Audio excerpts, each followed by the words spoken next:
The question is, why do I think people fail at their health goals? Why is it that people will backslide? They start, New Year's resolution to eat healthy, and they backslide and end up reverting to their old habits. Why do they start an exercise regimen and aren't able to complete it? Why do they become vegetarian and then simply tap out and go back to being a carnivore or omnivore? And I've thought about it, and not only have I thought about it, but I've experienced in dealing with individuals, friends and family and strangers with whom I've chatted and discussed these things. And it's something that I think about as well, because there are certain things that I've been able to do that I then believe everyone should be able to do. And of course, not everyone has the same experience with food. Not everyone has the same level of self-esteem. Not everyone has the same perception of health in themselves. So everyone is different in that regard, in terms of how they approach the whole concept of health. But because I've been able to do it, that makes me biased towards, I guess, people who are able to do it, or the belief that the ability to do it is there and you just need to tap into it. But of course, I know different people after a lifetime of experience and relationship with food, or with discipline, or with self-love or self-hatred, are going to arrive at this point with different levels of aptitude, for example.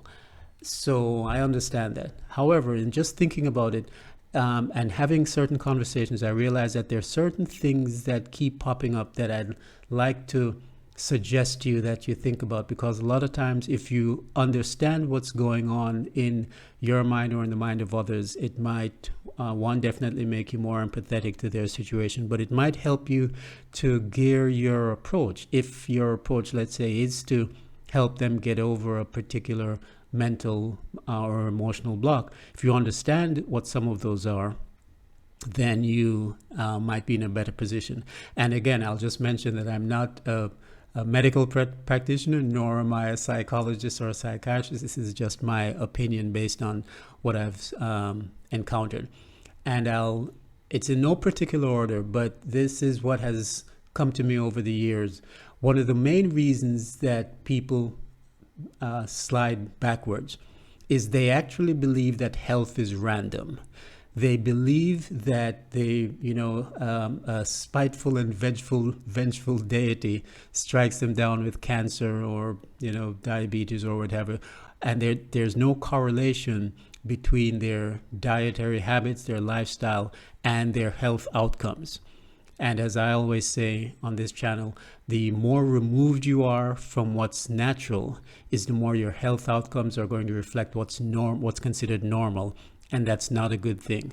So a lot of people believe that health is random and that they have no control over it, and that they could eat healthy. They believe that they can live a healthy lifestyle and still be struck down and smitten by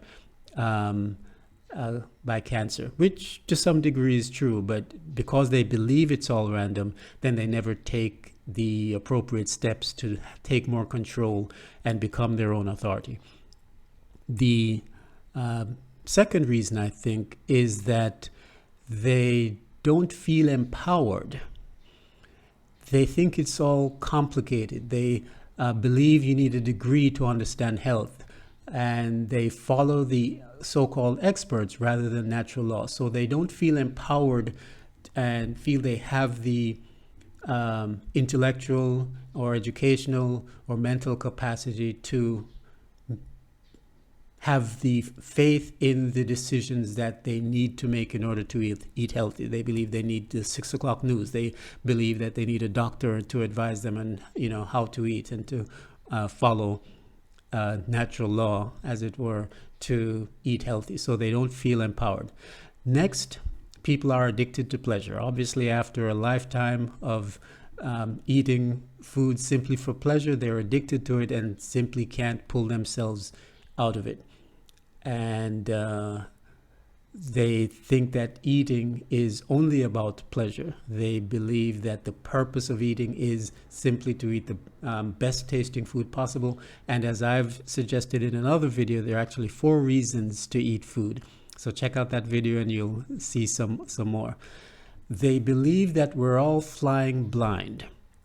In other words, they don't believe, and I've had someone actually say that to me, that, you know, I suggested that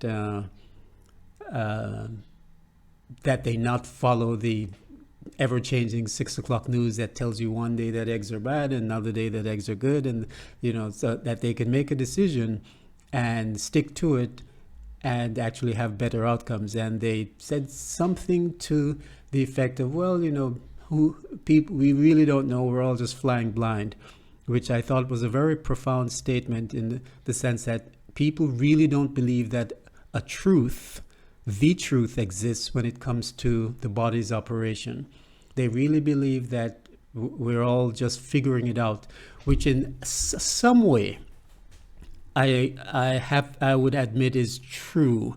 But in terms of you knowing that an apple from a tree must be inherently and innately better than, you know, powdered apple juice, there are certain truths that you should realize exist, and that, you know, there shouldn't be a day when the 6 o'clock news tells you that eating a pizza is better than eating an apple, and you believe them. So there are certain inviolate truths that do exist, but for some reason a lot of people believe we're all just flying blind, and that no one knows how the body really works, and that, you know, as a result they may as well just enjoy themselves.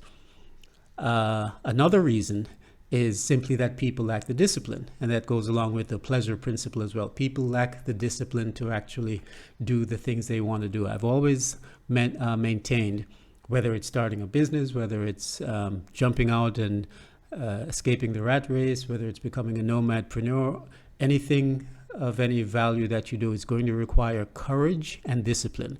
Going to require action, courage, which is action in the face of fear. And it's going to require discipline, which is continued action in the face of disappointment or rejection or ridicule or setbacks. So courage and discipline are 2 things that you need in order to succeed at anything.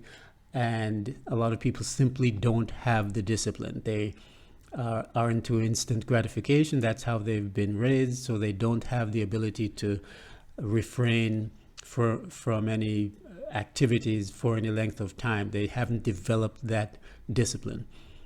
And another reason is they don't have a compelling why. They don't have a reason for doing it. Now, once I realized the benefits of being vegetarian, intellectually I decided, after my friend Ken introduced me to the concept years ago, that this was a lifestyle that I wanted to engage in. So intellectually I made the decision, but experientially, once I got to a point where I felt the benefits of eating more naturally, of not eating meat, once I felt the benefits, my eyes were clearer, my thoughts were sharper, had more energy, virility, vitality. Once I experienced those for myself, then there was no going back. I had a compelling reason. I have a compelling reason for doing this, because I know that I live a better life, a healthier life, by being vegan. So for me, that's compelling enough.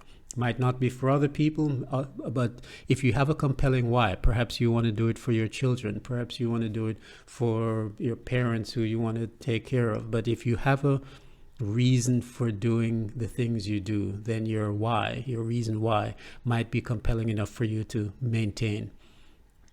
And finally, their immediate environment is not supportive. And I know that to be true. I've coached people on eating healthy and fasting, and if I'm not around to coach them and they go back into their regularly scheduled lives, then the people around them provide temptation to go back to smoking and drinking and not being vigilant about what they put in their system. So having a non-supportive environment, that's another reason as well that people sometimes backslide. Those are just some of my thoughts on why people aren't able to maintain the gains or aren't able to maintain the lifestyle. And it varies from individual to individual. Some people will cite money, that it's more expensive to live a healthy lifestyle. I find that it's actually cheaper if you're doing it right. But those are just some of my reasons. Let me know what you think some of the reasons are why people aren't able to maintain their goals, sustain the courage and the discipline necessary. I'd love to hear what you think, and perhaps I'll do a follow-up video as well to get into some of those that you share, as well as some of these ideas in a little more detail. So thanks for watching, and I'll see you in the next video.